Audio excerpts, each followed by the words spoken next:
Olá, bem-vindo ao treinamento de Brigada de Incêndio. Meu nome é Claudinei, tenente do Corpo de Bombeiros de São Paulo, oficial da reserva, enfermeiro com pós-graduação em emergências e cuidados intensivos. Nesse módulo de aula que trata de primeiros socorros, teremos os seguintes objetivos: indicar as principais causas de convulsões, aplicar medidas de primeiros socorros para vítimas com convulsões, em especial a epilepsia. Tenha uma boa aula. Nosso sistema nervoso é composto de mais de 80 bilhões de neurônios. São células que se comunicam entre si por estímulos químicos e elétricos, tudo harmônico. Uma série de distúrbios podem ocorrer, fazendo com que essa atividade elétrica fique desorganizada numa área. Vamos pensar no cérebro. Cada área cerebral tem uma função específica. Tem áreas que controlam o movimento, outras áreas memória, aí tem audição, olfato, paladar. E o sistema nervoso, nós temos também no tronco encefálico uma área de controle respiratório. Bulbo, por exemplo. Se houver um distúrbio nessa comunicação, nós podemos ter um problema regional ou generalizado. Muitas vezes observamos isso naqueles pacientes que teve crise epilética, falaremos daqui a pouco. São várias causas de convulsões. Convulsão é aquele quadro em que a pessoa está consciente ou não, em geral inconsciente. Contração e relaxamento muscular, salivação excessiva, perda de controle urinário e intestinal, dura um certo período, ou pode durar até que seja feita uma intervenção medicamentosa, porque pode ser decorrente de processos variados. Por exemplo, trauma de crânio pode gerar convulsão, uma infecção cerebral, tumor, derrame. A vítima pode estar convulsionando depois de um derrame cerebral ou durante o processo de um derrame cerebral. Ela não é um epilético. Epilepsia tem começo, meio e fim, em geral. Esse paciente pode permanecer convulsionando por um longo período, até chegar no hospital, quando receberá o tratamento anticonvulsivante. Também pode ser efeitos colaterais de drogas usadas como medicamentos.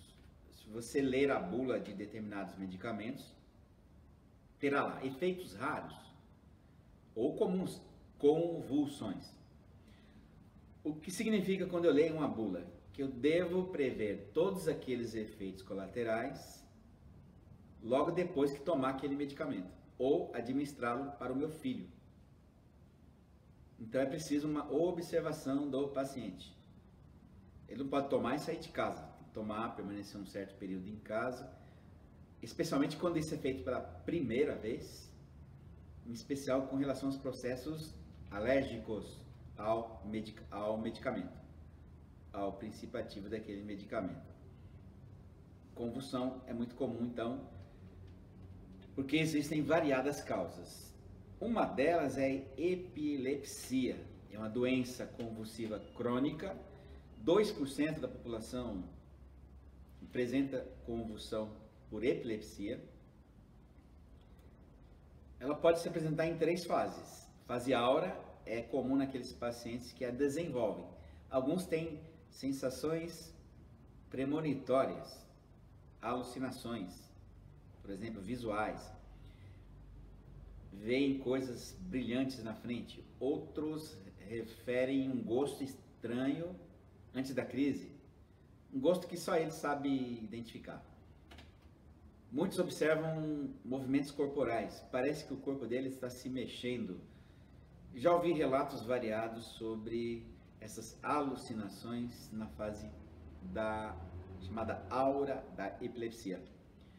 Uma fase chamada tônico-clônica, que é aquela que a gente observa contração, relaxamento muscular. Tem um período chamado de estupor, que é a fase pós-convulsiva, sonolência, confusão mental e muitas vezes agressividade, porque o processo convulsivo leva à falta de oxigenação corporal. especialmente cerebral, né? Porque a contração da musculatura do tórax, do abdômen, comprometendo em muito a parte de ventilação, além da eliminação de secreções, obstruindo às vezes parcialmente as vias aéreas. É muito comum pacientes cianóticos, ou seja, roxo durante a crise convulsiva, o que leva aos estigmas de engoliu a língua, vamos puxar a língua dele, procedimentos totalmente inadequados. Crise convulsiva epilética dura em média 2-3 minutos. Quando a crise convulsiva dura mais que 5 minutos, nós podemos pensar no estado epilético, que é emendar uma crise na outra. Muitas vezes a solução será através de medicação. Nossa função, adotar medidas de primeiros socorros até que seja entregue ao serviço de emergência médica local.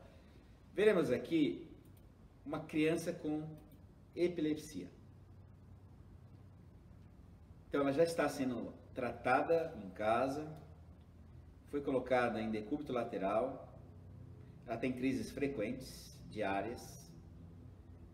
Se ela estivesse no chão, deveria estar protegida, especialmente a cabeça, para não ficar chocando-se contra o piso, tudo que está ao redor dela afastada. Mas aqui ela está confortável, em cima de um sofá. O que resta à mãe ou a pessoa que cuida dela? Nada além de protegê-la, ou seja, evitar ferimentos, especialmente aspiração de secreções. O fato de lateralizar a vítima evita que haja aspiração de vômito, saliva em excesso. E só resta esperar a crise cessar, quando então poderá encaminhá-la ou não para um atendimento médico. Por quê? Essas crises serão frequentes, com menos frequência se o tratamento for adequado. Então, em geral, quando um filho recebe o diagnóstico de epilepsia, os pais são orientados. Essa criança vai receber este medicamento, vamos observar a ação desse medicamento. Então ele tinha crises frequentes, haverá uma redução das crises com o uso da medicação. Quando que a senhora vai trazê-lo de volta para o hospital? Nas consultas de rotina, ou se percebermos que o medicamento não está fazendo o efeito desejado. Ele continua tendo a mesma quantidade, mesma frequência de crises. Poderemos ajustar ou mudar essa medicação. Ou ainda quando alguma complicação ocorrer durante a convulsão. Aspirou vômito, se machucou, bateu a cabeça. Caso contrário, será um tratamento constante, contínuo, com essas observações. D. Começou a convulsionar, coloque em decúbito lateral, proteja a criança ou o adulto, aguarde a crise cessar. No período pós-convulsivo, poderá haver um período de sonolência, confusão mental. A crise, em geral, ela é curta. O período pós-convulsivo poderá ser mais prolongado, dependendo de paciente para paciente. Procedimentos generalizados para qualquer crise convulsiva, não importa que seja epilética ou de outra natureza. Acionar o serviço de emergência médica. Trata-se de uma emergência neurológica, exceto para os pacientes crônicos que faz tratamento domiciliar, cujos pais ou responsáveis já têm orientação. Se acontece dentro da loja ou de um edifício comercial, minha função como brigadista é que ele chegue no hospital e receba assistência médica. Lateralizar o paciente durante a crise e mantê-lo de lado depois da crise, para evitar aspiração de secreção, de vômito. Não puxar a vítima pelos braços ou pernas. Nós veremos isso durante o treinamento prático. Existe uma rigidez natural de braços e pernas. Ao puxar o corpo, poderei produzir lesões musculares decorrente de uma ação contrária à ação muscular. O braço está contraindo, estou fazendo um movimento inverso, provocando força sobre a musculatura. Proteger a cabeça, especialmente contra impactos, mas também o resto do corpo, afastando objetos que possam causar ferimentos. Importante que depois dessa fase convulsiva se faça uma análise em busca de ferimentos, ou percebo durante a crise um corte no braço porque ele se chocou contra um objeto. Imediatamente providencie o curativo adequado para conter a hemorragia. Essa minha análise de ferimentos depois da crise convulsiva é para que eu informe a equipe de resgate que vier atender. Olha, ele estava de pé quando caiu, bateu a cabeça. Durante a crise, esses ferimentos pouco importam para mim, porque ele estará rígido. Muitas vezes fica até difícil de observar fraturas pela rigidez muscular. Mas a minha prioridade é evitar aspiração de vômito, manter a via aérea pérvia, para depois se preocupar com outros problemas relativos ao trauma. O fato de eu mantê-lo em decúbito lateral depois da convulsão vai garantir que os seus ferimentos permaneçam estabilizados. Cubra as vítimas para manter temperatura corporal, mas também muitos defecam, urinam durante a crise convulsiva, estarão certamente num momento de constrangimento quando retornarem à consciência. Então, aquelas pessoas que não possam colaborar diretamente no atendimento, com cuidado, o modo de falar com essas pessoas, devem ser mantidas afastadas. Importante, não tente abrir a boca de um paciente convulsivo. Você irá fazer uma força muscular enorme que poderá provocar inclusive lesões na mandíbula, na articulação temporomandibular, fazendo com que ele fique um tempo sem fechar a boca, até fraturas nessa área, fraturas de dentes. O hábito de colocar objetos entre os dentes poderá quebrá-los. Se o objeto for forte, quebrará os dentes. Se o objeto for fraco, será quebrado pelos dentes e nós teremos fragmentos dentro da boca, inclusive nas vias aéreas. Substâncias como álcool são estimulantes e especialmente o epilético, ele tem gatilhos que são estímulos que podem desencadear a crise. Muitos não podem assistir filmes 3D com movimentos, muita ação, porque pode estimular a atividade elétrica cerebral. Assim como luzes estroboscópicas de salão de baile, de festas. Alguns têm estímulos como cheiro, risadas. São variados estímulos que podem desencadear crise convulsiva. E o álcool não tem nenhum efeito algum sobre qualquer tipo de emergência. É só um hábito que deve ser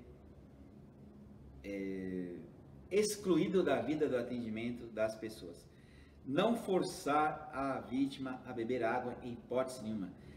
A regra geral sempre é a seguinte: nunca se dá nada pela boca para ninguém em situação alguma, porque poderá produzir vômito. Muito obrigado pela sua atenção até aqui. Assista essa videoaula tantas vezes quanto for necessário. Quanto mais você treina, mais você melhora o seu desempenho. Até breve.